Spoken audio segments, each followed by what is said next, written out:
You're listening to the Options Insider Radio Network.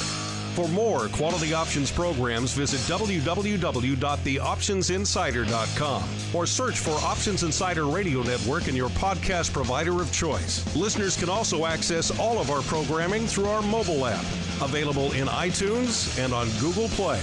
Don't forget to follow along with your favorite programs and submit your own questions for the hosts at twitter.com/options, facebook.com/theoptionsinsider, or via questions at theoptionsinsider.com. Welcome to Volatility Views, the premier program for volatility traders. Each week, we'll take a deep dive into the world of volatility with in-depth analysis, trading activity reviews, strategy breakdowns, cutting-edge education, and much more. We'll also bring you exclusive conversations with the traders, researchers, and asset managers who are reshaping the volatility landscape. If it involves volatility, then you'll find it on Volatility Views. Volatility Views is brought to you by MIAX, one of the fastest options platforms in the world. MIAX is now trading options on the SPIKES Volatility Index, offering pinpoint accuracy, radically faster dissemination, and a highly transparent settlement auction for confident trading, all for competitive exchange fees. It's time to make a change and give yourself an edge with SPIKES. Learn more about SPIKES at www.miaxoptions.com/spikes. Options involve risk and are not suitable for all investors. The statements made are provided for information purposes only and are not intended to provide and should not be relied on for financial or legal advice. And now, it's time to take a deep dive into the world of volatility. It's time for Volatility Views. Welcome back to Volatility Views, the premier program for volatility traders. My name is Mark Longo from theoptionsinsider.com, as well as, of course, from the ever-exciting Options Insider Radio Network. Speaking of the website, if you guys haven't checked it out, head on over there if you haven't been there in a little bit, or if you have been, tell us what you think. It's got a brand stinking new coat of paint on there, all sorts of new functionality, more to come. So if you have something you'd like to see us add, by all means, let us know. And just let us know what you think about the new revamp, the new redesign. We'd like to keep things fresh and exciting for you guys, the readers, and indeed the listeners. Of course, you can get all the audio there. You can get all the articles, all the fun stuff you come to know and love, and some more. So check it out, theoptionsinsider.com. It's going to look a little different. It's going to be a little more fun, which is our goal at the end of the day here. And, of course, however you listen live after the fact. Unfortunately, no live this week. Don't blame us. Blame the Mixler, folks. They've had some massive outage over there. I know you guys have been hitting us up all week. Where's the live? Where's the live? Hit up at Mixler, MIXLR. Let them know you're mad. We've told them they have some massive outage. I don't know what happened. They've been pretty much down all week. We haven't had a chance to do any live shows this week. But if I do sound a little bit different, it's because I'm still coming at you from our southern studio here, not the studio in Chicago. So, but still, you can enjoy this, of course, on your podcast provider of choice. And you still keep those questions coming. We do like to hear from you guys. And joining me on the old program today, let's start off. He's like me. He's supposed to be on vacation, but instead he's talking to you guys. He is the rock lobster himself, Mr. Andrew Giovinazzi from OptionPit.com by way of Carmen Line Capital. And guess what, listeners? He's not in the options mecca known as Maine. Nay, he is far to the west in Carlsbad, California. Mr. Lobster, what are you doing out there, sir? Well, it's good to be here. I am doing a seminar tomorrow in La Jolla Village. So I'm hanging out in Carlsbad with family, which is good because I don't get to see them enough. And I'm going to do a seminar actually in Carlsbad and in Sacramento in the same weekend. And then I'm going to Chicago. So it's an awful lot of travel for a Mainer. Back to Chicago. I just saw you like a couple of weeks ago. You're already back in Chicago. What are you doing there? Yeah. We're Carmen lining. So yes. we were option pitting last couple of weeks ago. Now we're Carmen lining. So, all the hats. Got a lot of hats. I do love La Jolla. I've been out there a number of times. That's what I always, every time I go out there, I always say, I think we need an Options Insider West. Then look at some of the price tags for things out there. So I think we're good. But yeah, I can see why there would be some assets in need of some options hedging and or income, given what's going on out there in La Jolla. A good spot, sir. It is a good spot. Well, if the guy that ran McDonald's, this is where he chose to live. It's not a haven for people needing a few bucks. Yes, that's for sure. That is true. I do love them. Every go to San Diego, I always swing by La Jolla beautiful area up there. And also joining us on the program today, hasn't been on in a little while, he is Matt Thompson, one of the infamous Thompson twins, now a managing partner over there at Thompson Capital Management. Matt, welcome back to the program, and congrats on launching your own firm there, sir. Hey, thank you. I think you guys are pronouncing it wrong. It's Lajala. Yes, Lajala. Yeah. Everyone loves and loves Lajala. Lajala, California. Very, very, very popular place. But really quickly, what's behind the Thompson Capital Management? What's going on over there, sir? When did that happen? So we started our own firm we got registered in April. So we're a registered investment advisor in Chicago, and we manage portfolios for other advisors and for high net worth individuals with a VIX flavor to all of them. Got to have a VIX flavor. I think of VIX as a bit of a salty, bit of a tangy flavor. But maybe to each their own. Maybe a little bit. Maybe someone might see it as a barbecue. Some might see it as a very sweet thing. I don't know. To me, it goes on the tangy, a little bit wild side. Maybe a little bit spicy. If you got that VIX. That should be the part marketing for your fund. If you got the VIX flavor, and then you should have little hot sauce bottles at your booth. I say I've done all the hard work for you. That's why you come on the show.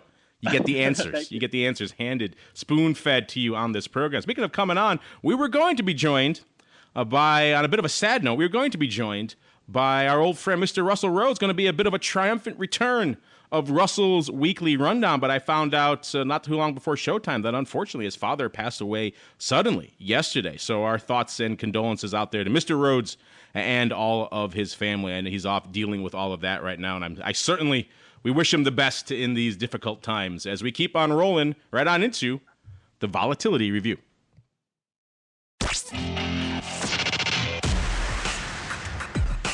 It's time to break down the latest developments in the volatility trading world.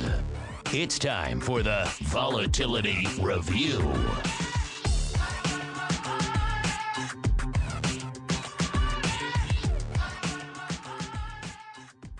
All right, everybody, welcome to the Volatility Review. This is indeed the portion of the program where we break down the week that was and indeed still is from volatility trading and trending and analysis and all those fun perspectives. Mr. Rockloss made a joke before showtime that we're doing the Vol show on the day that's kind of the least volatile in the market, and he's kind of right. It has been an interesting week, a very topsy-turvy week from a market perspective. Some weird days where the market's rallying and volatility is rallying. Don't see those too often. And then today, of course, coming into showtime, we're seeing pretty much a relatively tranquil day. We've seen the Dow, S&P, and NASDAQ all kind of mixed. The Dow up slightly, S&P off slightly, ever so slightly, pretty much unched, and the NASDAQ off not quite 0.25%. So leading the charge to the downside. It's the most firmly in one direction, but even then, not a ton, not even 0.25%. So we are seeing a little bit of lift on the commodity space again today. Gold up slightly. Gold's had quite a run. If you listened to TWIFO yesterday, you know all about that. Crude oil as well on the heels of all these tensions in the Middle East, still continuing to feel a little bit of a lift. WTI at about 57.5 right now coming into showtime. And of course, all of this green, we've been prognosticating, pontificating about all things volatility for a while here on the show. And we were even saying at the end of the last show that I kind of had a feeling that things might be sticking around a little bit, and we're kind of at somewhere around those levels right now out here in VIX Cash. With VIX Cash, we were joking on previous shows, hovering close to 16. It seemed like it was glued there for a couple of weeks, and it finally broke through it over the course of the last week. Broke through the 15 handle, actually. Got all the way down to 14 and change, and it's kind of still at those levels right now. Kind of almost unched on the day, too, right around 14.75 or so. So let's look really quickly, Mr. Rocklop. So let's see how that puts me for our crystal ball. Because last week I had a bullseye at the beginning of the show, and then by the end of the show, of course, things had changed. But at the beginning of the show, triumphant. You know how that is, Mr. Rock Lobster. Let's see. Right now, I'm at a 15.25, so I'm about half a handle away. I'm not looking too bad. Mr. Meatball was at 14.35, so he's not looking bad either. If it goes in either direction, we're looking pretty good. But you know what I did? I went first, and then Simon immediately carped me from T3. I picked 15.25. He went 15.10. So 15.10, 15.30. He went right around me. So he completely carped me. So I have pretty much negligible chance of winning due to his. So he's never going on the show. Yes, that's what I said. So enjoy your last appearance on Volatility Views because you will never be on again, sir. But yes, so it was looking good for me now with that infamous carping not so much. But that said, let's go on. Let's actually start with our guest. He hasn't been on in a little bit. Mr. Matt, who likes to hang his hat in La Jolla. What's been catching your eye out there in VIX land these days?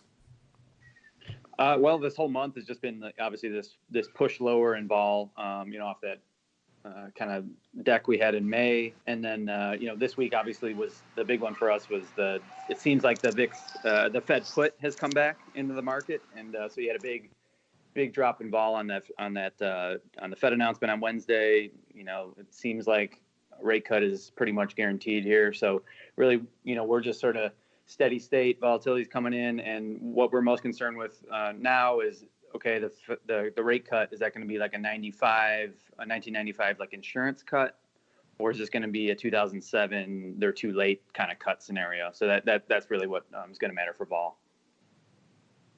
That is, and I wanted to have you guys on for a while to kind of pick your brain about all the fun flatness in the vol space, because I know you guys live out there, and we'll get to all that in a little bit when we dive into all things VIX futures. But first, while he's enjoying the lovely scenery and indeed the seals out there in La Jolla, Mr. Meatball, Mr. Rocklofs, I don't envy you. It's a difficult task to focus on volatility when you're in such beautiful surroundings, sir. But what was catching your eye this week? And you're right, today, kind of the least of the days from a vol perspective this week. As you know, by the way, the seals have a lady that watches people. You can't talk to the seals. Don't get too close to the seals. Don't talk, because you don't want to upset them. They have a watcher? Seals. The seals have a watcher? Yeah, there's like animal lover busybodies that kind of troll the tourists. Don't get too close. Really? Right? People is that a problem, talking to seals? Is this an issue, a known issue in La Jolla? Apparently, because they have the seals kind of congregate in the cove. They've basically taken away the beach for like the kiddie beach is now no longer for the kiddies because it's for the seals. It's for the seals. Okay. Anyway, except for those are the kind of problems La Jolla has, by the way. Literal first world problems. Literal first world problems. Well, and by the way, Matt is a great, if you're looking for a guy to follow on Twitter, follow Matt. He's also quite entertaining with his tweets. So just, Matt Thompson, Twitter, you'll find him. It's most of the stuff has, Wall.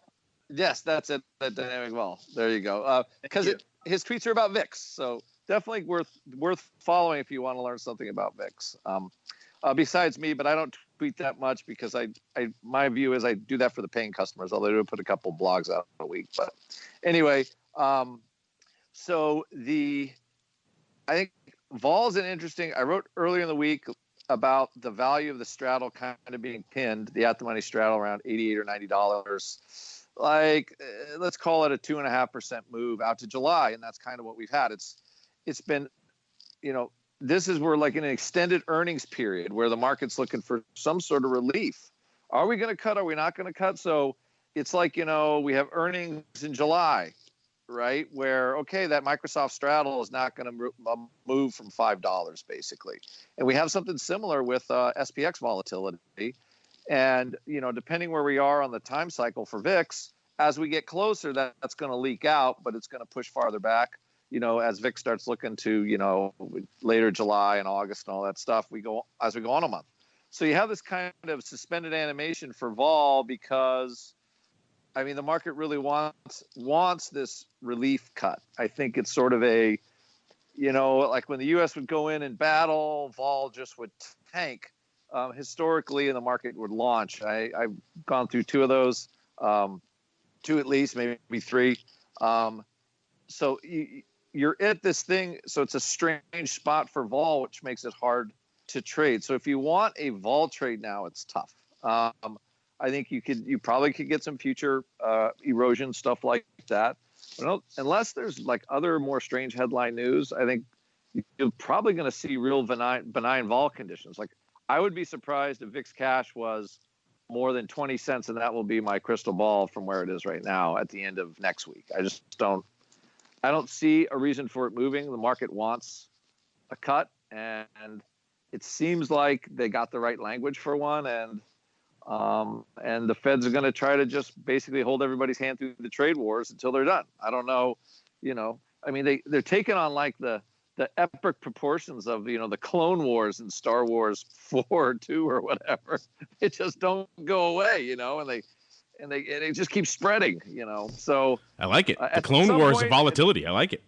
You like that? So it's at some point it will subside. It's just, I think the Fed they're gonna sort of handhold the market until, some kind of trade deal happens, and on we go. And then you got the wild card of Iran getting a little bit bent that nobody wants their oil, or so I think that could definitely pick up a little as well. So you got this weird thing where, I don't see gold volatility going down. I guess we'll hit all that and the other stuff. But as far as like VIX goes, I think VIX is going to kind of be stuck because the straddle's stuck in the SPX, and that's where VIX comes from, and it's going to be like that unless we have another funky shock to the system. You'll say. The volatility Clone Wars. Who knew we were in the middle of such an epic conflagration? I had no idea, sir. So, I know you like your illusions. We try to stick in one of your favorite movies. By the way, anybody goes to the Options Insider, the mega grand headquarters, there's all these little, all these dolls and critters and creatures hanging off the wall, when you're doing the radio show live. It's meant to distract you. He's quite a collector. He's trying to, and then he has a big cheeseburger there with, with an Ewok or something like that. So there's all kinds of stuff going on. We have quite a bit of fancy, that in for you. Quite a bit of fancy accoutrement there in the studio. But Matt, I didn't tell you before the show, you were actually holding down the MIAX hot seat this week. The folks at MIAX out busy launching multiple exchanges and whatnot. So you're holding down their hot seat this week. So I forgot to tell you, Matt, we have to talk nothing but spikes the entire show. Are you prepared, sir? Roger that. No, spikes, of course, coming into showtime at a little bit north of where VIX is. Actually, almost exactly the same. They're both hovering right around 14 3/4. Usually, it's a little bit of a premium to spikes. This week, not so much. And I was kind of just teasing before, Matt, but I know you like to watch all the different products in the space. Have you been starting to keep an eye on spikes? Is it something that's worked its way into your analysis yet? Or I know you guys are pretty keen on the futures. Are you guys more waiting for the futures before you could start really lighting it up? Yeah, we're real curious to see when some tradable products get listed around there. Futures, eventually ETFs would be awesome.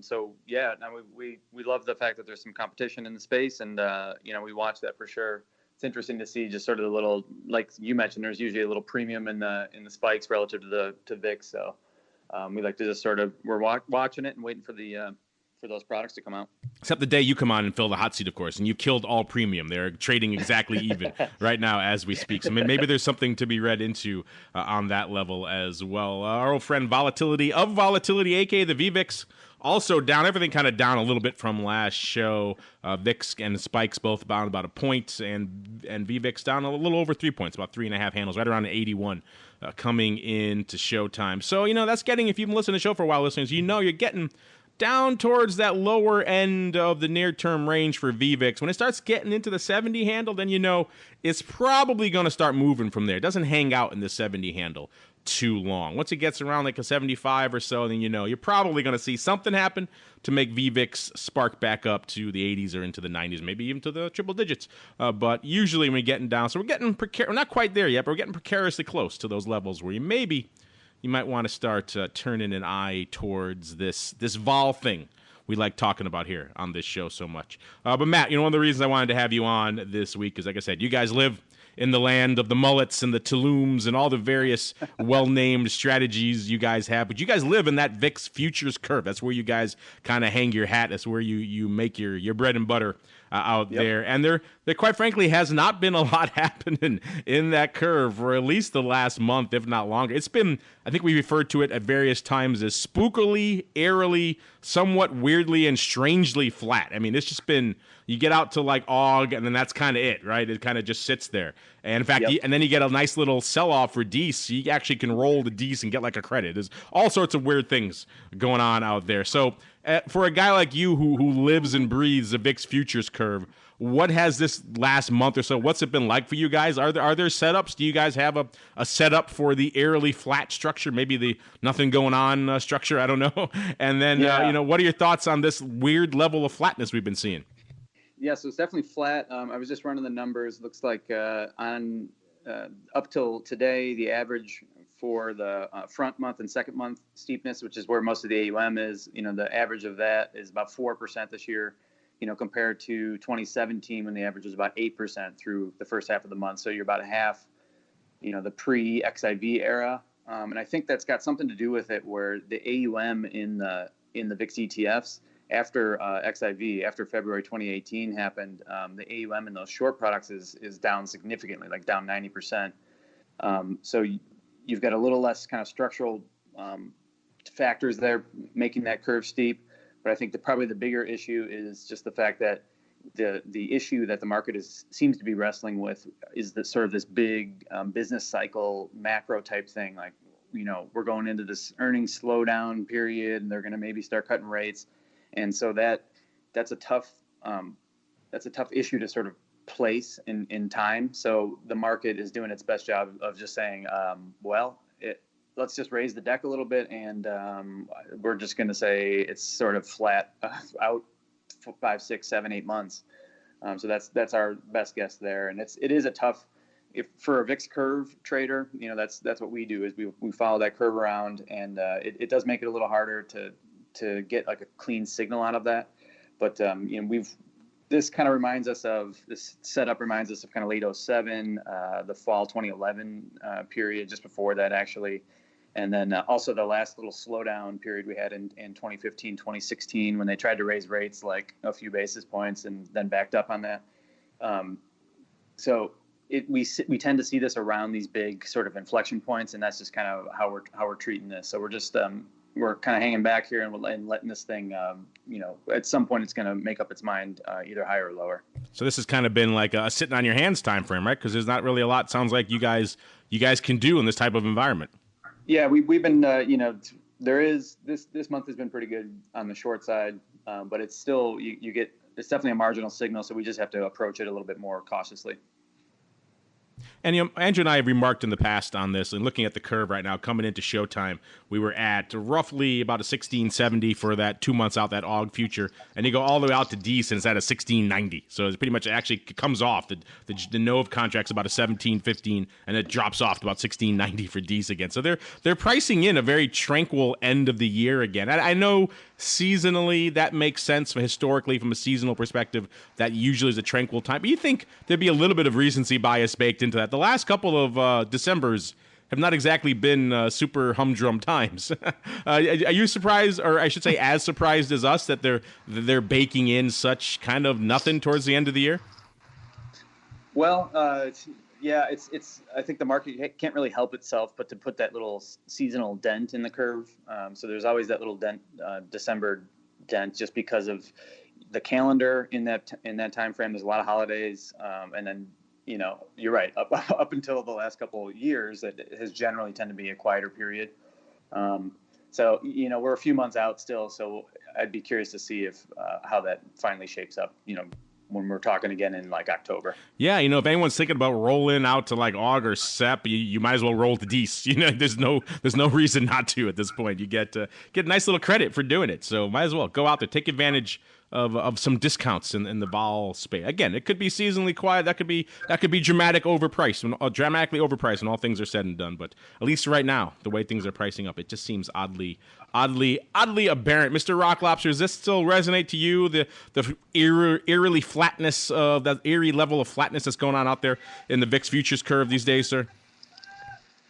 Yeah, I agree with Matt that when the market has a hard time kind of basically having a vol opinion, they just flatten everything up and raise the vol. And under normal circumstances, if we were at an all-time high, VIX would be 12, I think, at least. So, here we are, and it's, there's, they're looking, okay, so we got 3 handles about down for the low end, and who knows what's happening on the. So they're trying to just basically pick, vol traders are just picking somewhere in the middle. That's what they do. So we're in a strange, like I said, I'm kind of sticking with the thesis of it's an odd area to price vol. If I was pricing it as a market maker at this point, what would you like? You'd kind of want to own like time spreads and crap like that. Anything where you're kind of long some contracts because you know you're not going to get shellacked in the short term for anything you own in July or August, at least for the next couple of weeks, because you're waiting for the event and then you're going to start selling the crap out of everything in the short term. So I would expect some pressure to come in because, you know, that July future actually is watching VIX Cash, but it expires the day before the Fed says anything next month. So, you know, this is a time where the calendar of VIX plays a big role in how it's all going to trade. So you can't, even if you've got an opinion which you might be right on, you have to kind of separate the vol products and the vol futures from what all the short-term SPX options are going to do. And you have to, you know, you got to kind of winnow out what you really want. And I think a lot of the short-term SPX contracts, I think that vol is going to get crushed.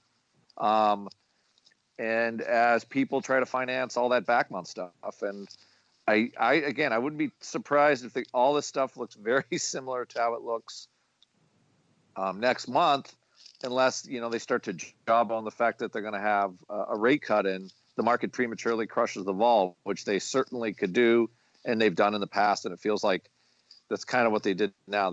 It's like they prematurely bought SPX up to all-time highs again.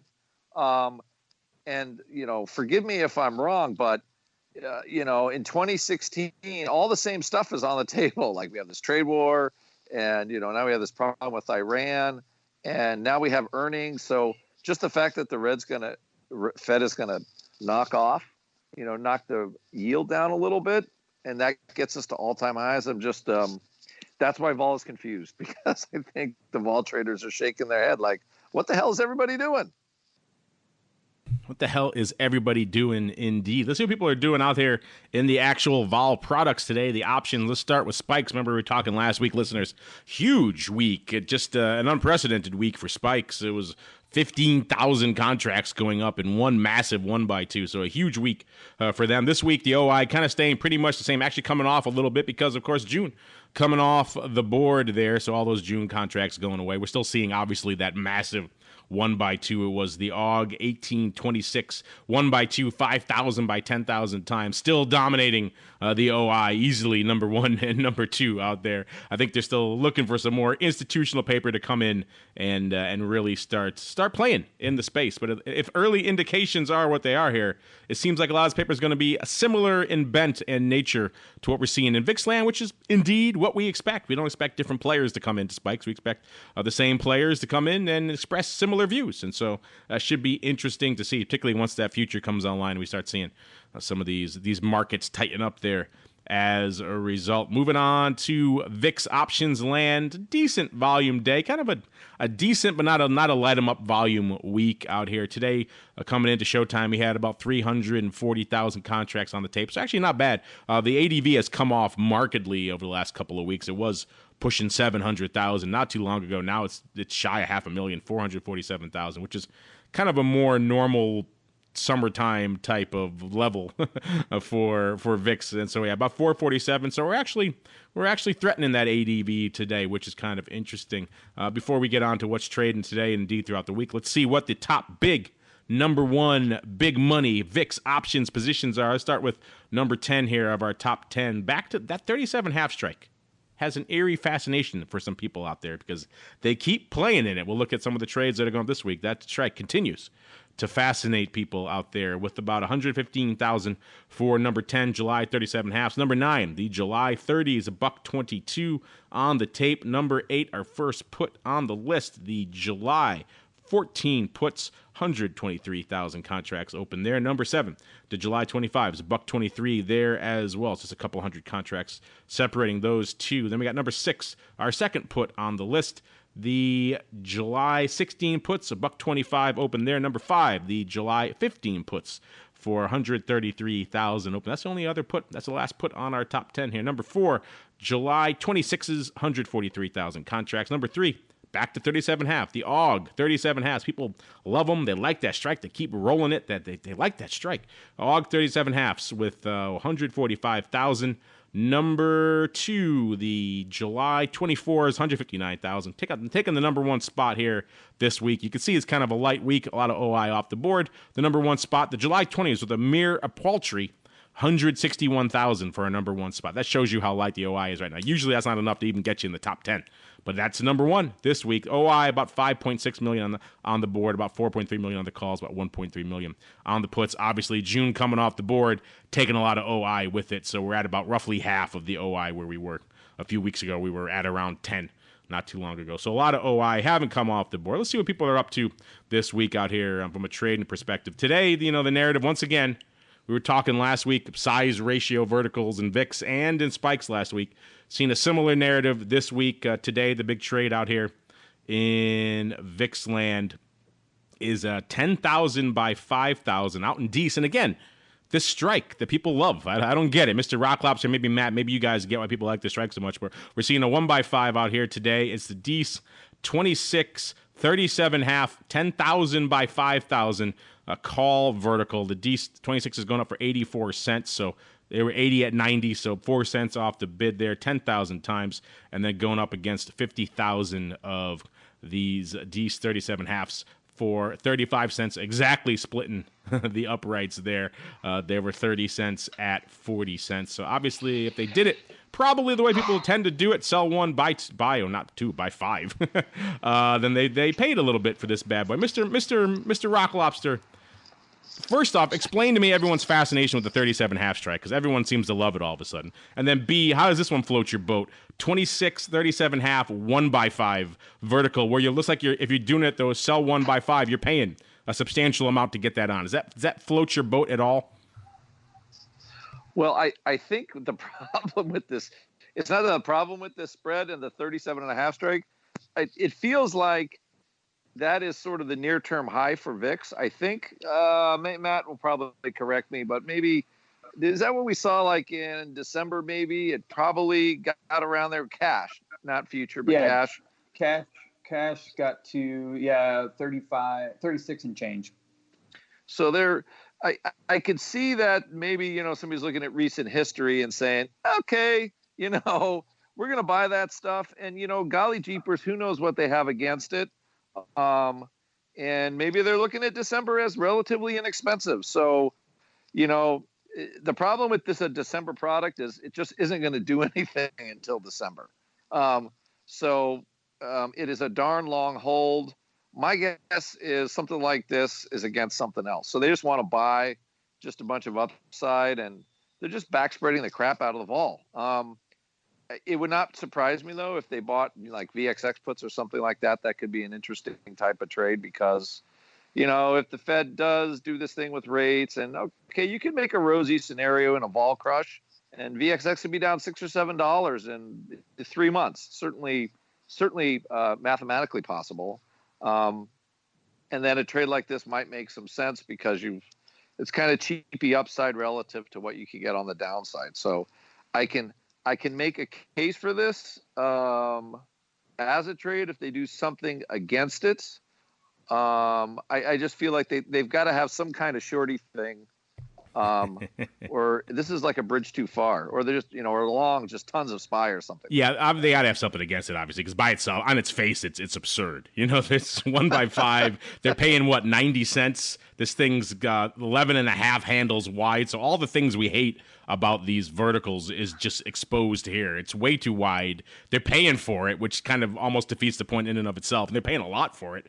And it's in Dece. All the things that we hate is kind of exemplified in this one trade. Obviously, they have something else against it. They're probably mega short. Could be VIX futures, could be OTC variance, something else along those lines. And that's all they're really looking for is to guard against that extreme upside.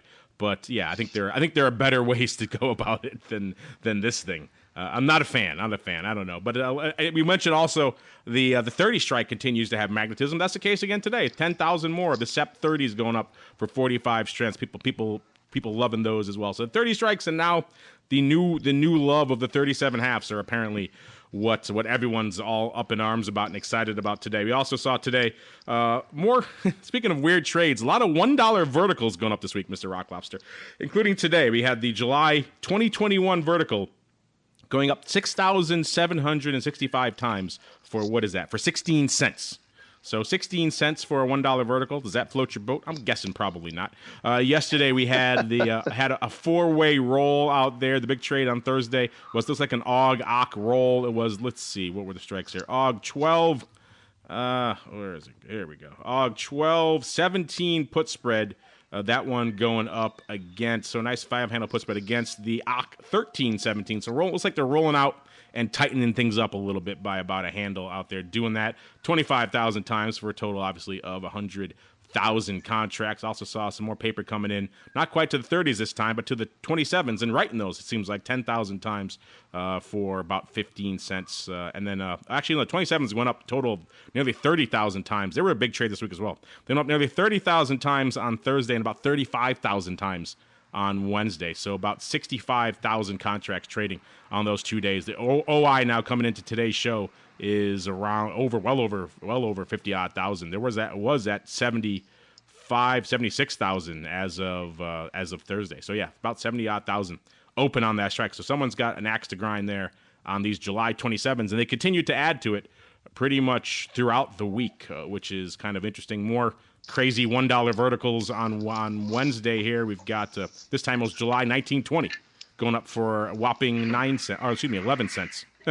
10,000 times this time. Someone really likes his broker, Mr. Rock Lobster, as well as looks like a July vertical. And then we got some funky 75,000 lot going up on Tuesday of, I guess you can call it a bit of a collar, maybe a bearish risk reversal, maybe just closing out something on the bullish side. We had 25,000 of the July 24 calls going up for 38 cents, so near the offer, versus the July 14-15 put spread, also going up 25,000 times. That went up for 36 cents. Looks like paper probably maybe buying that spread and then selling it. Actually, looks like it could be the other way, actually. So again, looks like they could be buying it looks like it could be the bearish, or should be bullish risk reverse. Either way, that's not opening, so it could be closing on this bad boy. So much size on all these strikes. So 75,000 total contracts going up in that bad boy as well. Matt, I know you guys like to watch yourselves VIX futures. Maybe probably watch the options as well. Anything catching your eye out here of note? And maybe you have some insight into why people are so drawn to, used to be the 30. Now I guess 37.5 is the new 30. It's the hot area. Is that one on your, is that a level you guys watch as well in your models? 37.5, not in particular. I was going to say I just did that trade just to piss you off or whatever, but that was you. No. 1 by 5. Yeah, right. I'm that guy. December, all the things you hate. So I'm not sure exactly why that strike is coming around every once in a while, but I think the best guess would be someone's looking at December, like Andrew was saying, and all right, if we have a December repeat, where is that going to top out? Sort of looking at there, and then the 30 strike, For us, 20 is a more important level because that's usually around the time when the curve starts to turn and starts to invert. So 30 would be pretty solidly inverted curve. So for us, I could make sense of targeting that strike to start taking profits on a long position, or getting into something for like a total crisis kind of scenario. Yeah, that could certainly function in that capacity. I don't know about 1 by 5 and Dees, but hey, that's a conversation for another day, or at least for next week when it goes up for size again. They love their ratio verticals here in VIX land. Someone discovered these a few years ago, Matt, and they've just been putting them up for ever increasing size and ever increasing strike width ever since. So that's like, hey, it worked nicely 1 by 2 for three handles in July. Let's go out 1 by 5, 15 handles in December. Why not? What's the worst that could happen? Let's see what else here. Speaking of the worst, let's see what's going on in one of the worst products that Mr. Rock Lobster likes to call predictably crappy out here. Worse because it likes to erode. Giving a little bit of erosion. Of course, I'm talking about our old friend VXX, not VXXB. Matt, I don't know if you know this, but you're on the show that single-handedly is responsible for rechristening VXXB to VXX. We decided we did not like that name. It was not allowed to be called that anymore. And the folks that they acknowledged us, and they acknowledged the power of our audience and decided to rechristen it. So careful what you say on the show, sir. You may end up having lasting ramifications for the volatility market, sir. Awesome. That's enough. That was something that was on my list too. So I was definitely voting for that. There you go. See, we get things done for you here. You don't need to do it. We're out here fighting the good fight for everyone out there in the vol space. This week, you guys want that erosion. You got a little bit of it, a little bit of the juicy squeeze in VXX coming off, not quite 2 handles, about 1.7 handles or so, right around the 26 handle coming into showtime here. Today's volume, not a ton going on out there, about 60,000 contracts on the day. The ADV, about 3x that, about 190 or so out there. Let's see what's going on for where the big size is out there in VXX right now. Let's do a quick, top 5 here. Let's do number 5 out here, July. These are June, but these are obviously expiring in the weeklies. These are weeklies.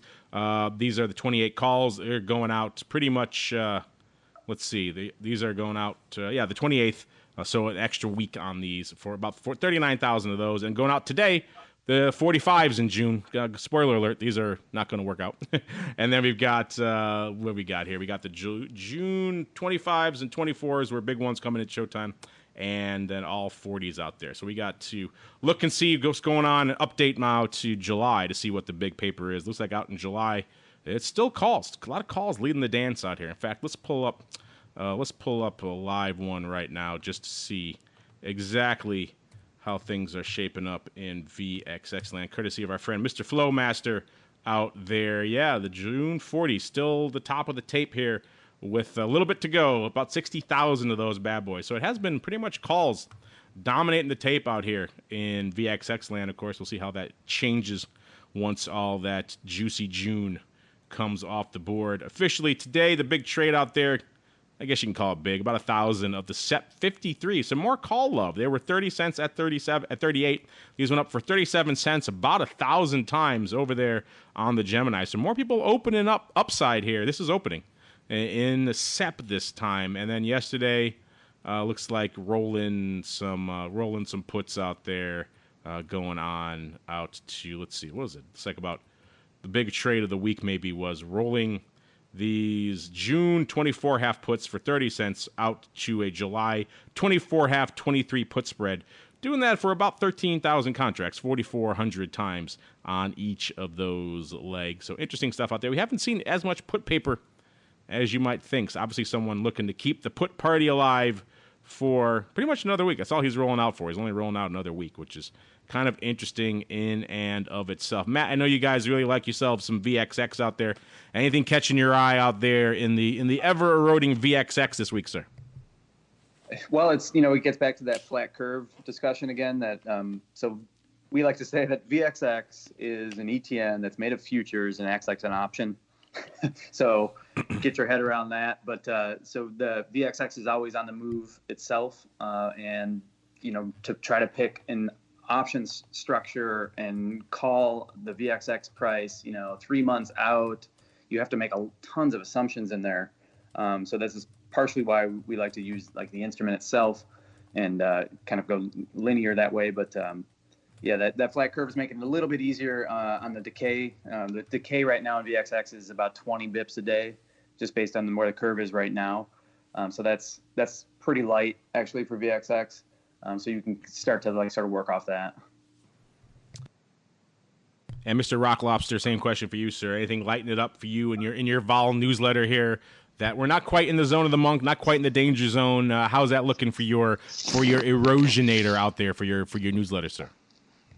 Right. I liked yesterday. I thought for a while we had some 13 handle for VIX. So it's set up better to buy some VXX puts. And then I hedged with some like SPY put flies. So that is kind of like basically with both sides, just kind of like baby erosion where I just, in case you have a shot for, okay, if the market craps out, you just sell your SPY flies. But if we just keep going sideways, you should have what I just call baby erosion on the two products. So you're basically trying to keep a direction, but not spend a lot of money for it. And as of right now, it's like, okay, well, it's really where that cash can hold up. And if, we stay at this level. So as far as VXX, I don't think I'm fairly light considering where I think vol should be, and where it is right now, but we're pretty light just for that fact that I think the underlying VIX Cash is going to have a hard time moving a lot. However, VXX can erode down, maybe $1.50 in 3 weeks. It's not as much erosion as I would like. I like it when it's eroding really heavily, and there's a lot more fun with it that way, because you get to buy more stuff against it. But right now, it's sort of, I would just say it's in the sort of the sliding zone. It's a hard option trade in any kind of size. I think it will be a great option trade, probably like mid-July, where it'll start to get kind of interesting. And then I like VXX when it can inflect, basically, when it has the shot to really move big. And right now, the only way it moves, it can't really move down very fast. It can only move up very fast. And I just prefer to buy just regular SPY or something like that, because the market's been, vol has been very underwhelming on the move up, even when SPY is down like 3 or 4% or 5% or something like that. So I just, at least for whatever's going on with this current cycle, I just prefer to be a little bit more directly short SPY and a little bit less long the vol products. I don't know if that makes sense, but that's kind of how that's my funky calculus for where we are in our lovely, predictably renamed VXX products. Yes. Speaking of funky, our audience can always be counted on for some funky questions. It's time to check out your volatility voicemail. It's time to share your thoughts and opinions with your fellow volatility traders. It's time to check the volatility voicemail. Make your voice heard by dialing 779-669-4VOL, posting a comment on the optionsinsider.com, sending an email to questions@theoptionsinsider.com, or posting your questions to twitter.com/options or facebook.com/theoptionsinsider. All right, everybody, welcome to the Vol voicemail. This is indeed the portion of the show where you guys take the reins, questions, comments, insights, pearls of wisdom. Every now and then we flip the script on you guys, ask you guys questions. We did that this week. We said, hey, let's play a fun little guessing game. Looking out here, a lot of vol across a lot of different products out here. Which one do you think has the highest 1 month, so 30-day realized actual vol, not implied, not anything else, just realized vol? And no cheating, no looking at your platforms, none of that. Just use your gut, use your instincts. What are your instincts telling you? We gave you 4 choices across the broad spectrum. We gave you Tesla, not a name that's known for its lack of volatility. Bitcoin, also a name that's been exhibiting some volatility of late. Crude oil, also a name that's been exhibiting some. We went with WTI, not Brent, but crude oil in general. And then the Qs, aka the NASDAQ, bringing up the rear. All 4 products that have been known for a little bit of volatility of late. Maybe Matt, as our guest, we shall offer you pride of place before I tell you how our audience is voting. What is your vote if you have one, sir? And then more importantly, what do you think our audience is voting for? Because they get to play too. Wait, I have to vote on my own vote and the audience's? Okay. Yes, it's a very challenging endeavor. Yes, welcome to the show. That's trading for you right there, though. So my vote was Tesla. And then I'm going to say the audience voted for Bitcoin. Oh, did you already vote in our poll? Well, then you are reflected in these numbers then. Interesting. Okay, interesting stuff. So your vote is Tesla, and the audience votes for Bitcoin. Mr. Rock Lobster, what say you, sir, while you're busy watching the seals out there in La Jolla? Exactly. What I got to do is, okay, you're saying God, of course, I'm immediately trying to think back to the 30-day, what the last 30 days has done. I don't, WTI, what is it, in the 35-40 range? I didn't know. So it is between Tesla and Bitcoin. I'm just going to say, since the audience loves Tesla, they're going to go with Tesla, but I think Bitcoin, because I could swear that it's been more volatile. I'm pretty sure. I'm going to go because it's like 10% relative move. So I'm going Bitcoin is what's been the most volatile. I purposely haven't calculated the answer yet because I don't want to give my answer because I don't want to color the voting. We still have a few hours left here in the poll. Make your voices heard at Options is the place to go, listeners, on the old Twitter machine. But I do know the one I did know by heart coming into this week was at about a 93-95 realized was Bitcoin because we do that crypto show, obviously. So that one I had beaten in. So I will say I'm leaning that way, but I don't know. I haven't crunched the numbers for Tesla to be sure. If I had to go with my gut, which is the point of this poll, I'm going Bitcoin, but we got to vote here for Tesla. The audience is kind of pretty evenly split. Well, whopping 3% for the Qs, no love for the Qs, but then the rest, 29% for WTI, 32% for Bitcoin, and 36% for Tesla. And it's kind of ebbing and flowing every day. So it is interesting to see. Everyone's kind of like everyone. Everyone out there is like you guys on the show here. Everyone's kind of split. These are all very volatile products. It might come down to a bit of degree as to which one is the most volatile. Don't worry, we'll go back and crunch the numbers from last Monday when we posted this, so we'll have the exact number. We'll also crunch it for this week. We'll let you guys know the exact answer on next week's show. But hey, since we're coming towards the end of the poll, I'll put my out there. I'm gonna lean towards Bitcoin, but you never know. Tesla could surprise us. It has moved quite a bit over the past couple of weeks out there. All right, let's see what else we got here in the hopper, in the chamber from you guys. Here's a good one for you, Mr. Thompson twin here. This comes from Lint 37. I like him much better than Lint 36. Lint 37 wants to know, do you think the Spikes futures will trade similar to the VIX futures when they are listed? Obviously, we talked to those MIAX folks. They're on the show usually every week. They're talking about getting that listed sometime around Q3 into early Q4, having maybe even September, having that future up and running. So, Matt, you hang your hat on the futures day in, day out. What do you think here for Lint 37? You think they're going to trade pretty much the same as what we're seeing out there in VIX land, or will this be some sort of different beast? No, I think it's going to trade real similar to VIX futures. Probably you're going to see that same type of spread reflected in those futures too. So, just implied volatility, forward implied volatility, there's gotta be premiums with time. So I would expect, the curve to be contango when spikes are low and vice versa.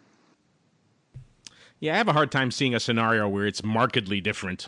If there is, there's a heck of an arb there to trade. Yep. So if it does get out of way, all of a sudden we see Deese's crazy bid in Spikes futures and it's crazy offered in VIX futures. I think there'll be a firm or two that may want to trade those. So yeah, if there is some sort of crazy difference, it'll be arbed away pretty quickly. So I think the magical, mystical, invisible hand of the market will come in and correct for such aberrant things. Let's see, we got time.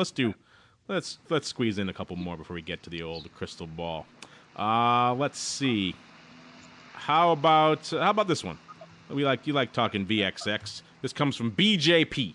He wants to know, do you guys like, I think he means A string. Do you like a strangle here in VXXB? Sorry, I meant VXX.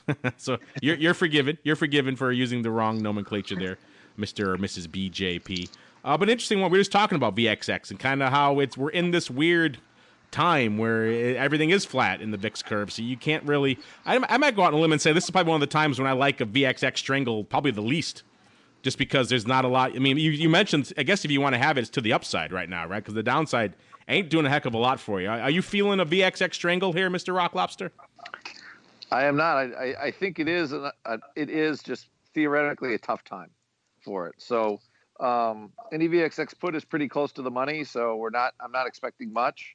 And then the upside, you're sitting there and the hardest thing is buying VXX calls when you're in contango is hard, because something's got to change move the ball.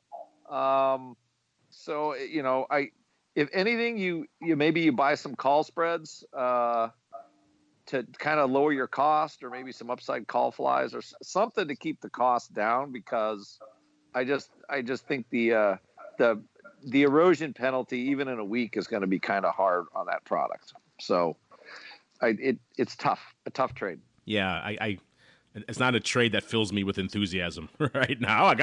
I'm assuming he means long strangles. I got to have myself a long strangle on this bet. Matt, I'm assuming you had taken equally dismissive, but maybe I'm wrong. Maybe you love them here. Maybe that's a key portion of your mullet strategy.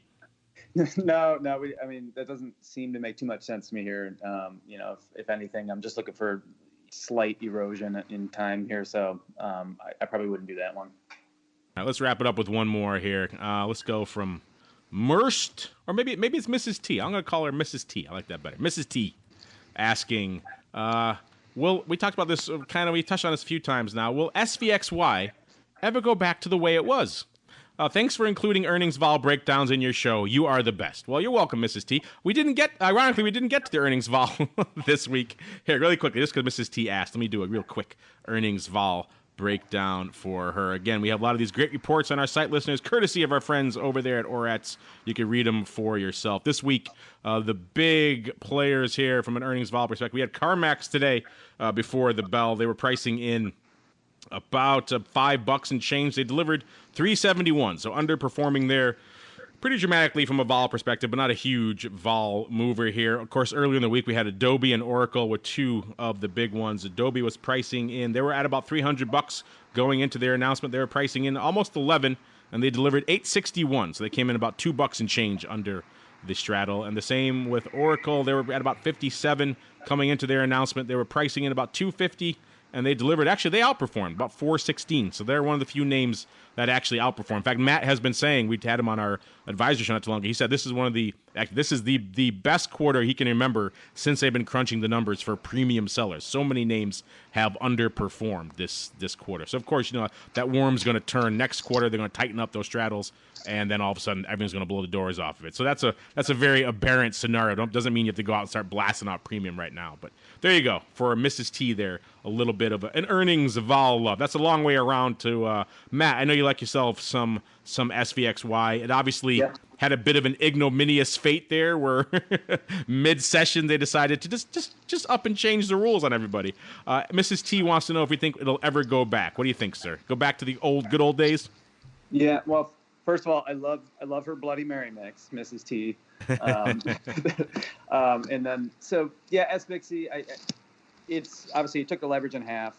It just became ZIV basically, and I think so. Will it ever go back to 1x leverage? I think that is really going to depend on the regulatory environment. I just don't think right now, even if you wanted to list another 1x short vol product right now, I'm not sure you'd have an easy time doing that. So, SVXY, I can't imagine they would take it back to 1x because they're making the same amount of money they were before. Well, not exactly with the AUM decline, but I don't think they've got the appetite for that. But you can recreate that yourself. Just go out and short VXX and reset the exposure every day to 100% short. And there you go. But I don't see it right now in the regulatory environment. Yeah, it seems like a bit of a bridge too far for regulators to come back and say, "Oh yeah, let's get one of those mega short products out there." Again. What could go wrong with something like that? So yeah, I guess Mrs. T, I think what we're saying here is probably not anytime soon. But what is coming up soon now is the time for us to humiliate ourselves a little bit of the old crystal ball.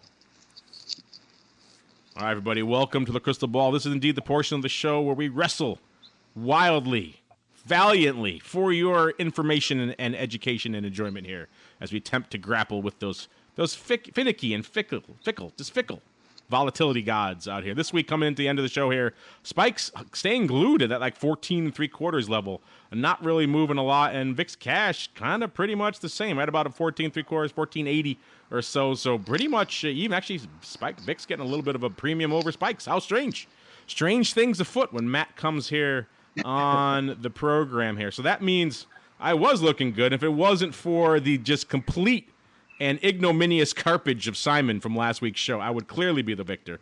But unfortunately, I was carped on my own program nonetheless. So who would do such a thing?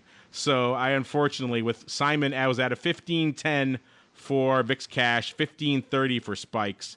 So I was at a 15/4 for VIX Cash, 1540 for spikes. So I'll have to give it to him, even though I'm reluctant to award such behavior on my program. So I didn't win. I came in second. Simon is not here, so that technically means I could go first. But I will be a gentleman, the gentleman that I am, and I will instead turn to our guest and say, Matt, I will give you the choice. Would you like to go first, or would you like to instead have me go first for picking the vol for next week, sir?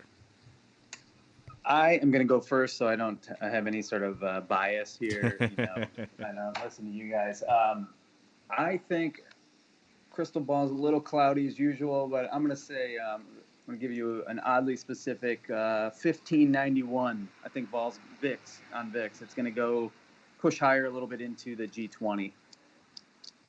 1591. So get a little bit of a resurgence here towards the end of the week. Interesting. I would not, given the environment we're in right now, I would not look askance at that at all. We've seen so much hither and yon just over the past week.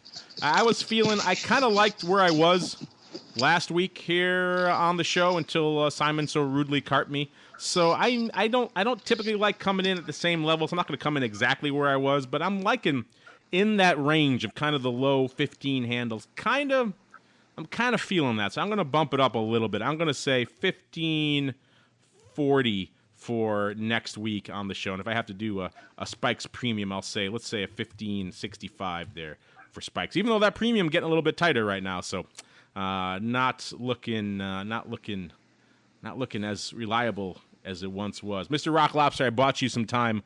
What are you feeling? Are you going to come in and try to squeeze in the middle of us like the wriggling worm that you are, sir? I was thinking of torturing the two of you, but I'm just going to go, you know what? I see the G20. That's certainly a possibility. However, ultimately, I don't think they're going to get anything out of it. So I'm going to go totally counter and say 1435 and hope I'm totally wrong, because that way I'll be able to sell all my other stuff for some money. Well, so you're in the meatball chair, and myself. he's been aggressively fading for some time, so you got to at least give some lip service to that out there as well. So there's your spread there, listeners. 1435 on the downside, 1591. Matt playing the former Russell Rhodes role there of buying all the VIX he can to the upside, 1591. Me, nice and Goldilocks in the middle there, right around 1540. So there you go. Let us know what your thoughts are. Tight range for next week, so it'll be interesting to see. That means, of course, we're going to blow through it. It'll be a 19 or 12 by this time next week, so we shall see what's going on. Unfortunately, listeners, that's all the time we have for this episode of Volatility Views. I want to thank our guest, Mr. Matt, formerly of Typhon, now of hanging his hat over there at the appropriately named Thompson Capital Management. How did you come up with such a clever name, sir? And then on top of it, if folks want to reach out, they want to learn more about what you guys are doing, maybe they want to contact you, where should they go? What should they do? I've made a beautiful website myself. It is thompsoncm.com. There's a lot of information there, and you can follow me on Twitter at DynamicVol. I will give a second for his Twitter follow there at DynamicVol. One of the better follows in the volatility space. A lot of guys in the vol space, they'll tweet out charts and graphs, and it's kind of dry. And Matt will do that too, but he'll put a nice little zinger at the end of it, so it makes it more fun. So at DynamicVol is the place to go if you want some a little bit of lajola with your volatility analysis. Then Mark's got that for you out there. All right, and Mr. Meatball, I apologize.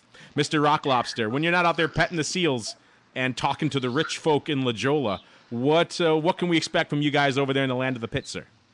Well, by the way, Sebastian's claiming he won the crystal ball. He wants. Claiming he won. He's claiming he won. He said, 14 and change. Aren't we right around there? He was at a 1435. So he was roughly not quite half a handle, about 0.45 away. And then okay. What's the official measurement? Is it the close? Is it the open? No, it's right here, right at the end of showtime. So that's the challenge of it. So it's 1435, and then I was at 15 and a quarter. So I guess technically I was at 0.4 away. So technically, actually, and then Simon was 1510. So he was 0.3 away. So Simon technically wins. So his carpage, I told you, his carpage. It would have been Simon, then me, then Mark if he insists. So what I'm saying is, if I wasn't horribly carped, I would be the victor. Yes. Yes. What am I looking at? Again, I would be happy to see something great coming out of the G20, and China and America are getting together, but I don't think that's going to happen. I think we're stuck with this trade war for a long time, but and I think the market will adjust to it just like it adjusts to everything else. So that is what I think is going to happen. I think the rate thing is the bigger driver, because now with all this tariff stuff, people are kind of used to it. So like anything, the market gets used to it. They reprice it, and apparently we have repriced it onto all-time highs. Yes, apparently. So if you like your trade war with a dash of war over there in the Middle East, then that's what you got. So you're a happy camper right now. And give Mr. Rock Lobster a follow over there on Twitter if you haven't as well, at OptionVol. He's starting to tweet a little bit more So a little bit check him out over there as well. And on behalf of the Rock Lobster and the very, very, very, very grumpy umbrage-taking Mr. Meatball out there who did not win, and Mr. Matt from Thompson Capital Management, check him out at Dynamic Vol on Twitter, and indeed myself. I want to thank all of you out there for downloading, streaming, subscribing, and hopefully for listening live next week when they get all that fun stuff back working again. And we'll see you back next week for more Volatility Views. The preceding program was a production of the Options Insider Radio Network. For more quality options programs, visit www.theoptionsinsider.com or search for Options Insider Radio Network in your podcast provider of choice. Listeners can also access all of our programming through our mobile app, available in iTunes and on Google Play. Don't forget to follow along with your favorite programs and submit your own questions for the hosts at twitter.com/options, facebook.com/The Options Insider, or via questions at theoptionsinsider.com.